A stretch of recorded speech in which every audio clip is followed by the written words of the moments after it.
Hi all, HSST കോച്ചിങ്ങിൻ്റെ ഭാഗമായിട്ടുള്ള മറ്റൊരു ക്ലാസ്സിലേക്ക് എല്ലാവർക്കും സ്വാഗതം.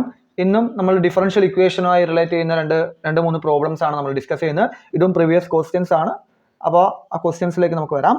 സിമ്പിൾ ആയിട്ടുള്ള ക്വസ്റ്റ്യൻസ് ആണ്. Differential equation associated with the primitive y is equal to ax² plus bx plus c is given by, അതായത് തന്നിരിക്കുന്ന പ്രിമിറ്റീവായിട്ട് അല്ലെങ്കിൽ തന്നിരിക്കുന്ന സൊല്യൂഷനുമായിട്ട് അസോസിയേറ്റ് ചെയ്ത ഡിഫറൻഷ്യൽ ഇക്വേഷൻ കണ്ടുപിടിക്കുക എന്നുള്ളതാണ്. അപ്പോൾ അങ്ങനെയുള്ള ഡിഫറൻഷ്യൽ ഇക്വേഷൻ കണ്ടുപിടിക്കാൻ വേണ്ടി നിങ്ങൾ ആദ്യം ചെയ്യേണ്ടത് ആ പ്രിമിറ്റീവിൽ എത്ര കോൺസ്റ്റൻസ് ഇൻവോൾവ് ചെയ്തിട്ടുണ്ടെന്ന് നോക്കാം. എപ്പോഴും നമ്മളൊരു സൊല്യൂഷൻ അല്ലെങ്കിൽ ഒരു ഇക്വേഷന് ഡിഫറൻഷ്യൽ ഇക്വേഷൻ ഫോം ചെയ്യാൻ വേണ്ടി ചെയ്യുന്നത് അതിലുള്ള ആർബിട്രറി കോൺസ്റ്റൻസിനെ എലിമിനേറ്റ് ചെയ്യുക എന്നുള്ളതാണ്. ഇവിടെ ഇപ്പോൾ ഏതൊക്കെ ആർബിട്രറി കോൺസ്റ്റൻസ് ഉണ്ട്? എ ഉണ്ട്, ബി ഉണ്ട്, സി ഉണ്ട്. 3 ആർബിട്രറി കോൺസ്റ്റൻസ് ഉണ്ട്. അപ്പോൾ ഈ 3 ആർബിട്രറി കോൺസ്റ്റൻസിനെ എലിമിനേറ്റ് ചെയ്യാൻ സ്വാഭാവികമായിട്ടും എനിക്ക് എന്ത് വേണ്ടി വരും? 3 ഇക്വേഷൻ വേണ്ടി വരും. അതായത് തേർഡ് ഡെറിവേറ്റീവ് വരെ കാണേണ്ടി വരും എന്നുള്ളൊരു കൺസെപ്റ്റിലേക്ക് എടുക്കാം. അങ്ങനെ എടുത്താൽ തന്നെ ഇതിൻ്റെ അകത്ത് നൺ ഓഫ് ദിസ് ഇല്ല എങ്കിൽ നമുക്ക് ഉത്തരം എന്താണെന്ന് പറയായിരുന്നു? സി ആണെന്ന് പറയായിരുന്നു. ഓക്കെ, ബാക്കി രണ്ടെണ്ണം ചെയ്ത് കഴിഞ്ഞാൽ നമുക്ക് എന്തായാലും ഡിഫറൻഷ്യൽ ഇക്വേഷനിൽ എന്ത് വരാൻ പാടില്ല? കോൺസ്റ്റൻസ് വരാൻ പാടില്ല. അപ്പോൾ അതിൽ നിന്ന് ഈ പറഞ്ഞിരിക്കുന്ന രണ്ടെണ്ണം കട്ടായി. പക്ഷേ നൺ ഓഫ് ദീസ് ഉള്ളത് കൊണ്ട് നമ്മൾ എന്തായാലും സൊല്യൂഷൻ കണ്ടുപിടിച്ചേ പറ്റൂ.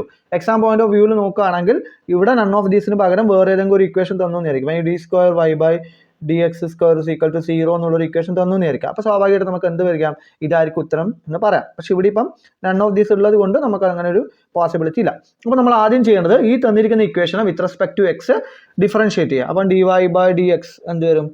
dy/dx is equal to 2ax plus B ആണ്. അപ്പോൾ ഒരു വേരിയബിൾ നമുക്ക് അതിൻ്റെ അകത്ത് എലിമിനേറ്റ് ചെയ്ത് കിട്ടി. ഓക്കെ, ഇനി വീണ്ടും ഒന്നും കൂടി ഈ dy/dx ഒന്നും കൂടി ഡിഫറൻഷിയേറ്റ് ചെയ്താൽ d²y/dx² is equal to 2a. Okay, still ഒരു കോൺസ്റ്റന്റ് അവിടെ ഉണ്ട്. നമ്മൾ സാധാരണ ചെയ്യുന്നത് ഇവിടുന്ന് ഇപ്പോൾ ഒരു ഇക്വേഷന് ഒരു വേരിയബിളിനെ മാറ്റും. ഇപ്പോൾ 2 ഇക്വേഷൻ മാത്രമേ ഉള്ള, 2 കോൺസ്റ്റൻസ് മാത്രമേ ഉള്ളതെന്ന് വിചാരിക്കുക. അതിൻ്റെ അകത്ത് ആ കോൺസ്റ്റൻസിന്റെ value in terms of derivatives കണ്ടുപിടിച്ചിട്ട് ഫസ്റ്റ് ഇക്വേഷനിലേക്ക് സബ്സ്റ്റിറ്റ്യൂട്ട് ചെയ്യലാണ് പ്രോപ്പർ മെത്തേഡ്. പക്ഷേ ഇവിടെ ഇപ്പം ഈ ഒരു 3 കേസ് വന്നതുകൊണ്ട് നമ്മൾ ഒരിക്കലും കൂടി എന്ത് ചെയ്യേണ്ടി വരും? ഡിഫറൻഷിയേറ്റ് ചെയ്യേണ്ടി വരും. ദാറ്റ് മീൻസ് d³y/dx³ എന്ന് വെച്ചാൽ ഇതിനെ ഒന്നും കൂടി എന്ത് ചെയ്യുക? വിത്ത് റെസ്പെക്ട് എക്സ് ഡിഫറൻഷിയേറ്റ് ചെയ്യുക. ദാറ്റ് മീൻസ് 0 ആണ്. കാരണം എയും ബിയും ഒക്കെ എന്താ? കോൺസ്റ്റന്റ് ആണ്. Therefore the differential equation associated with the primitive y is equal to ax² plus bx plus c എന്ന് പറയുന്നത് എന്താണ്? d³y/dx³ ആണ്. അപ്പം ഇതാണ് ആൻസർ. ഓക്കെ, ഇനി രണ്ടാമത്തെ ക്വസ്റ്റ്യനിലേക്ക് വരാം. രണ്ടാമത്തെ, the general solution of the equation dy/dx is equal to -x/y അല്ലേ? dy/dx is equal to -x/y. ഇതിന്റെ സൊല്യൂഷൻ കണ്ടുപിടിക്കണം. അപ്പോൾ സൊല്യൂഷൻ കണ്ടുപിടിക്കാൻ നിങ്ങൾ ഒരുപാട് മെത്തേഡ് പഠിച്ചിട്ടുണ്ട്. ഒന്നിക്കൽ ഇതെന്തായിരിക്കാം? വേരിയബിൾ സെപ്പറബിൾ ഫോമിലായിരിക്കാം അല്ലെ? വേരിയബിൾ സെപ്പറബിൾ ആയിരിക്കാം, അല്ലെങ്കിൽ ഹോമോജീനിയസ് ആയിരിക്കാം, അല്ലെങ്കിൽ റെഡ്യൂസ്ഡ് ടു ഈ ഒരു ഫോമിലേക്ക് വരുന്നതായിരിക്കാം, അല്ലെങ്കിൽ എക്സാക്റ്റ് ആയിരിക്കാം അല്ലെ? അല്ലെങ്കിൽ നമ്മുടെ ലീനിയർ ആയിരിക്കാം. ഇങ്ങനെ ഒരുപാട് പോസിബിലിറ്റീസ് ഉണ്ട് ഒരു ഡിഫറൻഷ്യൽ. ഈ ഓരോന്നും വരുന്നതും നമുക്ക് അതിനൊക്കെയായിട്ട് സോൾവ് ചെയ്യാനുള്ള ഓരോ മെത്തേഡുകളും ഉണ്ട് അല്ലെ? ഇവിടെ നമുക്ക് ഡയറക്റ്റ് ആയിട്ട് തന്നിരിക്കുന്നത് നോക്കുക. dy/dx is equal to -x/y. ഇതിൽ നിന്ന് ഏറ്റവും സിമ്പിൾ ആയിട്ട് നിങ്ങൾക്ക് മനസ്സിലാവും. വൈയുടെ ടേം ഒക്കെ ഒരുമിച്ചിട്ടും വൈയും അതിന്റെ ഡെറിവേറ്റീവ് ഒക്കെ ഒരുമിച്ചിട്ടും എക്സും അതിന്റെ ഡെറിവേറ്റീവ് ഒക്കെ ഒരുമിച്ചിട്ടും നമുക്ക് എന്ത് ചെയ്യാൻ പറ്റും? ചേഞ്ച് ചെയ്യാൻ പറ്റും അല്ലെ? സ്വാഭാവികമായിട്ട് നമുക്ക് ഇതിനകത്ത് മനസ്സിലാവുന്നതാണ്. അപ്പോൾ എന്ത് ചെയ്യാൻ മതി? ഇവിടെയുള്ള വൈനെ കൊണ്ട് ക്രോസ് മൾട്ടിപ്ലൈ ചെയ്യുക. ഇവിടെ dx അങ്ങോട്ടേക്ക് എടുക്കുക. dx എന്ന് പറഞ്ഞൊരു ഓപ്പറേറ്റർ ആണ്. അവിടെ നമ്മൾ ആ ഒരു രീതിയിൽ മനസ്സിലാക്കുക. ഓപ്പറേറ്റർ ആണെന്നുള്ള രീതിയിൽ തന്നെ മനസ്സിലാക്കണം. ഓക്കെ, അപ്പോൾ അങ്ങനെ മനസ്സിലാക്കി കഴിഞ്ഞാൽ നമുക്ക് ഈ പറഞ്ഞിരിക്കുന്ന വൈന് ഇങ്ങോട്ടേക്ക് എടുത്താൽ y/dy is equal to -x/dx. ഇപ്പം എന്ത് വന്നു? നമ്മളെ y ടേംസ് ഒക്കെ ഒരു സൈഡിൽ നിന്ന് ഇപ്പുറത്തേക്ക് വന്നു. എക്സിൻ്റെ ടേം ഒക്കെ ഇക്വാലിറ്റിക്ക് അപ്പുറം വന്നു. നമുക്ക് എന്ത് ചെയ്യാം? ഡയറക്റ്റ് ആയിട്ട് ഇൻ്റഗ്രേറ്റ് ചെയ്യാം. ഇൻ്റഗ്രേറ്റ് ചെയ്ത് കഴിഞ്ഞാൽ നമുക്ക് എന്ത് കിട്ടും? Integral y/dy is equal to integral -x/dx. ഇത് ഇൻ്റഗ്രേറ്റ് ചെയ്ത് കഴിഞ്ഞാൽ y²/2 that is equal to -x²/2 plus ഒരു കിട്ടുന്ന കോൺസ്റ്റന്റ് എന്തായിട്ട് എടുക്കാം? സം എ ആയിട്ട് എടുക്കാം. ഓക്കെ, അത് അതിനനുസരിച്ചിട്ട് നമുക്ക് അതിനകത്തായിട്ട് മാറ്റിയെടുക്കാം. ഇവിടെ ഇപ്പോൾ ഉത്തരത്തിനനുസരിച്ചിലേക്ക് എന്ത് ചെയ്യും? ഈ എന്ന് പറഞ്ഞാൽ ആർബിട്രറി കോൺസ്റ്റന്റ് ആണ്. നമുക്ക് a²/2 എടുക്കാം, എന്ത് വേണമെങ്കിൽ എടുക്കാം. തൽക്കാലം നമ്മൾ എ തന്നെ എടുക്കാം. എന്നിട്ട് ആ ഉത്തരത്തിനനുസരിച്ചിട്ട് നിങ്ങൾ കമ്പയർ ചെയ്ത് നോക്കിയാൽ മതി എയുടെ വാല്യൂ. ബാക്കിയുള്ള സൈനാണ് ഇമ്പോർട്ടൻ്റ് ആയിട്ട് വരിക. ഇനി ഇതിൽ നിന്ന് 2 കൊണ്ട് മൾട്ടിപ്ലൈ ചെയ്ത് കഴിഞ്ഞാൽ സിമ്പിളായിട്ട് നമുക്ക് എന്ത് കിട്ടും? ഇതൊരു ഫോമിലേക്ക് വരുമ്പം y² is equal to -x² plus 2a എന്നുള്ളൊരു ഫോമിലേക്ക് വരും അല്ല? ഇതിനെ ഇപ്പുറത്തേക്ക് എടുത്തു കഴിഞ്ഞാൽ x square plus y square equal to 2a. Okay, ഈ ഫോമിലുള്ള ഇക്വേഷൻ ഏതാ ഉള്ളത്? X square plus y square, x square minus y square, x. ഇത് ഈ പറഞ്ഞിരിക്കുന്നതെല്ലാം സിംഗിൾ വേരിയബിൾ ആണ്. ഇവിടെ പ്ലസ് അല്ല മൈനസ് ആ വരുന്നത്. അപ്പോൾ ഈ പറഞ്ഞിരിക്കുന്ന ഓപ്ഷൻ എയിൽ എ സ്ക്വയർ ആണ്. ഈ 2a എന്ന് പറയുന്നത് എന്താ? ആർബിട്രറി കോൺസ്റ്റന്റ് അല്ല. അതിനുവേണ്ടി നമുക്ക് എന്ത് വേണമെങ്കിലും കൊടുക്കാം. ഓക്കെ, ആ കോൺസ്റ്റന്റിന് നമുക്ക് എ സ്ക്വയർ എന്ന് ഡിനോട്ട് ചെയ്താലും തെറ്റില്ല. അപ്പോൾ അങ്ങനെ തെറ്റ് ഇതാക്കി കഴിഞ്ഞാൽ നമുക്ക് എന്ത് കിട്ടും? ഈ ഒന്നാമത്തെ ഓപ്ഷൻ ശരിയാണെന്ന് കിട്ടും. ഇത് വേരിയബിൾ സെപ്പറബിൾ ഫോം വളരെ സിമ്പിളായിട്ട് നമുക്ക് തന്നതാണ്. ആ പറഞ്ഞിരിക്കുന്ന ഇക്വേഷൻ ചെയ്ത് വെക്കാം. ഓക്കെ, ഇനി ഇവിടെ സപ്പോസ് പ്ലസ് ആയിരുന്നെങ്കിൽ നമുക്ക് എന്ത് കിട്ടും? ഓപ്ഷൻ ബി ആയിരിക്കും ഉത്തരം കിട്ടുക. അപ്പോൾ ആ ഫോംസ് ഒക്കെ ഒന്ന് പഠിച്ചു വെച്ചേക്കാം. ഇനി അടുത്ത ലാസ്റ്റത്തെ ക്വസ്റ്റ്യൻ നോക്കാം. Orthogonal trajectory of the family x square minus y square equal to a where a is a constant given by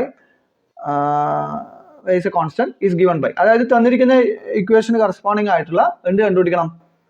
നമ്മുടെ ഓർത്തോഗണൽ ട്രാജക്ടറി കണ്ടുപിടിക്കണം. ഓർത്തോഗണൽ ട്രാജക്ടറി എന്ന് പറഞ്ഞാൽ എന്താ?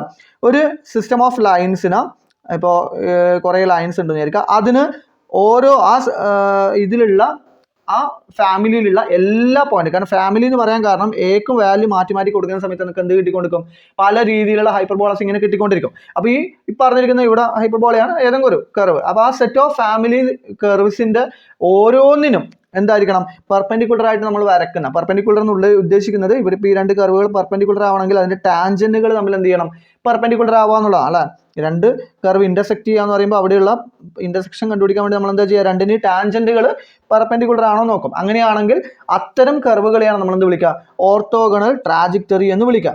ഓക്കെ, അപ്പോൾ ഓർത്തോഗണൽ ട്രാജക്ടറി എന്താണെന്ന് മനസ്സിലാക്കാം. അപ്പോൾ ഓർത്തോഗണൽ ട്രാജക്ടറിയിൽ വരുന്നത് എന്താ? രണ്ട് കർവുകൾ തമ്മിൽ പരസ്പരം എന്ത് ചെയ്യണം? 90 ഡിഗ്രിയിൽ ഇന്റർസെക്ട് ചെയ്യണം. ഞാൻ പറഞ്ഞു രണ്ട് കർവുകൾ ഇന്റർസെക്ട് ചെയ്യുക എന്ന് പറഞ്ഞാൽ സ്വാഭാവികമായിട്ട് അവിടെ യൂസ് ചെയ്യുന്ന കൺസെപ്റ്റ് എന്താ? അവിടെ ഡെറിവേറ്റീവുകളുടെ തമ്മിലുള്ള ഇതാണ് വരിക. ഡെറിവേറ്റീവുകളാണ് നമ്മൾ അവിടെ യൂസ് ചെയ്യുന്നത്. അപ്പോൾ ഡെറിവേറ്റീവുകൾ ഇപ്പോൾ തന്നിരിക്കുന്നതിൻ്റെ ഡെറിവേറ്റീവ് m1 നമ്മൾ ഓർത്തോഗണൽ ട്രാജക്ടറിൻ്റെ ഡെറിവേറ്റീവ് m2 ആയിട്ട് ചൂസ് ചെയ്യുകയാണെങ്കിൽ m2 മീൻസ് സ്ലോപ്പ് ആണ്. അപ്പോൾ സ്ലോപ്പുകൾ എന്തായിരിക്കണം? പെർപെൻഡിക്കുലർ ആയിരിക്കണം. പെർപെൻഡിക്കുലർ ആവുക എന്ന് പറഞ്ഞാൽ മാത്തമാറ്റിക്കൽ ടേമിൽ എന്ത് പറയാം? m1 × m2 = എന്ത് വരും? -1. അതായത് ഈ m2 എന്ന് പറയുന്ന വാല്യൂ -1/m1 ആണ്. അതായത് ഈ m1 എന്ന് പറഞ്ഞാൽ എന്താ? m1 എന്ന് പറഞ്ഞാൽ തന്നിരിക്കുന്ന ഇക്വേഷൻ ഉപയോഗിച്ചുകൊണ്ട് കണ്ടുപിടിക്കുന്ന dy/dx അല്ലെ? അതിൽ നിന്ന് കിട്ടുന്ന dy/dx-നെയാണ് നമ്മൾ എന്ത് വിളിക്കുന്നത്? m1 എന്ന് വിളിക്കുന്നത്. ഇത് തന്നിരിക്കുന്ന ഫാമിലിന്റെ സ്ലോപ്പാണ്. ആ ഫാമിലിന്റെ സ്ലോപ്പ്, ഫാമിലി ഓഫ് കർവ്സിന്റെ സ്ലോപ്പാണ്. ആ സ്ലോപ്പിന്റെ റെസിപ്രോക്കൽ മൈനസ് റെസിപ്രോക്കൽ ആണെന്ത്? നമ്മുടെ ഓർത്തോഗണൽ ട്രാജക്ടറിന്റെ ഇത് വരിക. എന്നിട്ട് അത് സോൾവ് ചെയ്ത് കഴിഞ്ഞാൽ നമുക്ക് എന്ത് കിട്ടും? ആ കർവ് ഏതാണെന്ന് കിട്ടും. ഓക്കെ, സ്ലോപ്പ് കിട്ടിക്കഴിഞ്ഞാൽ നമുക്ക് കർവ് കണ്ടുപിടിക്കാൻ വേണ്ടി എന്ത് ചെയ്താൽ മതി? ആ ഡിഫറൻഷ്യൽ ഇക്വേഷനെ സോൾവ് ചെയ്താൽ മതി.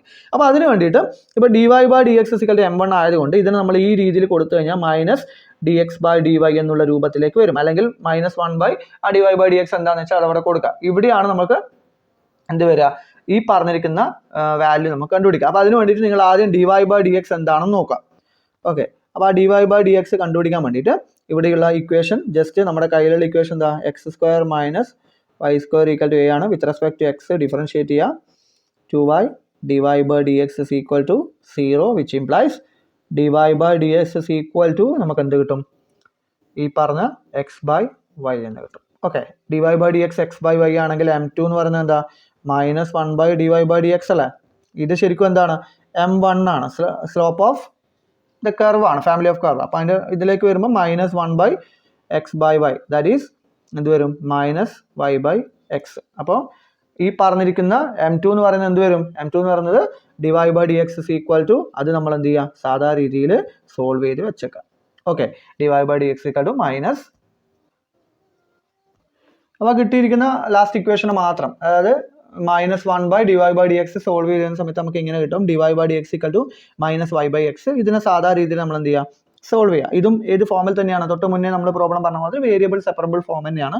അപ്പോൾ അതിന് വേണ്ടിയിട്ട് dy/dx / y = -dx/x എന്ന് കിട്ടും. ഇതിനെ ഇൻ്റഗ്രേറ്റ് ചെയ്യുക. ഇൻ്റഗ്രേറ്റ് ചെയ്യുമ്പോൾ നമുക്ക് എന്ത് കിട്ടും? log y = -log x. ഇത് രണ്ടും ലോഗ് അല്ലേ? അപ്പോൾ കിട്ടുന്ന കോൺസ്റ്റന്റിനെയും കുറച്ചും കൂടി എളുപ്പത്തിന് വേണ്ടി നമ്മൾ എന്ത് ചെയ്യുന്നു? ലോഗ് ആയിട്ട് തന്നെ എടുക്കുന്നു. പ്ലസ് log a എന്ന് എടുക്കുക. ഓക്കെ, ദെൻ ഇത് രണ്ടും നമ്മൾ എന്ത് ചെയ്യുന്നു? ഈ പറഞ്ഞിരിക്കുന്നതിന് ഇപ്പുറത്തേക്ക് എടുത്തു കഴിഞ്ഞാൽ log y + log x = log a എന്ന് വരും അല്ലേ? ഇവിടെ നമുക്ക് എന്ത് കിട്ടും? log a + log b. log ab ആണെന്ന് അറിയാം. So y into x that is equal to log a. രണ്ട് സൈഡും ഈ പവർ എടുത്തു കഴിഞ്ഞാൽ നമുക്ക് എന്ത് കിട്ടും? Y x is equal to a എന്നുള്ളൊരു ഫോമിലേക്ക് നമുക്ക് കിട്ടും. ഓക്കെ, അല്ലെങ്കിൽ നമുക്ക് എന്ത് പറയാം? Y is equal to some a by x. Okay, ഈ രീതിയിൽ നമുക്ക് എന്ത് കിട്ടും? ഇതിൻ്റെ സൊല്യൂഷന് നമുക്ക് ട്രീറ്റ് ചെയ്യാൻ പറ്റും. ഓക്കെ, അപ്പോൾ ഇതുമായിട്ട് ഒത്തുപോകുന്ന സൊല്യൂഷൻ ഏതാണ് നിങ്ങൾ എന്ത് ചെയ്യുക? ജസ്റ്റ് ചെക്ക് ചെയ്യുന്ന സമയത്ത് y is equal to c by x. കാരണം എക്ക് പകരം സി കൊടുത്തു കഴിഞ്ഞാൽ ഏതെന്ന് പറഞ്ഞാൽ കോൺസ്റ്റന്റ് ആർബിട്രറി ആണ്. അപ്പോൾ ഇതിൻ്റെ ബി ആണ് ഉത്തരം വരിക. ഓക്കെ, അപ്പോൾ ഈ 3 ക്വസ്റ്റ്യൻ നിങ്ങളെല്ലാവരും ഒന്ന് പ്രിപ്പയർ ചെയ്ത് വെക്കുക. എന്തെങ്കിലും ഡൗട്ട് ഉണ്ടെങ്കിൽ ഈ വീഡിയോൻ്റെ ലിങ്കിലുള്ള വാട്സാപ്പ് ഗ്രൂപ്പിൽ ജോയിൻ ചെയ്യുക. എന്തെങ്കിലും ഡൗട്ട്സ് ഉണ്ടെങ്കിൽ കമൻറ്റ് ചെയ്യാം. ഓക്കെ,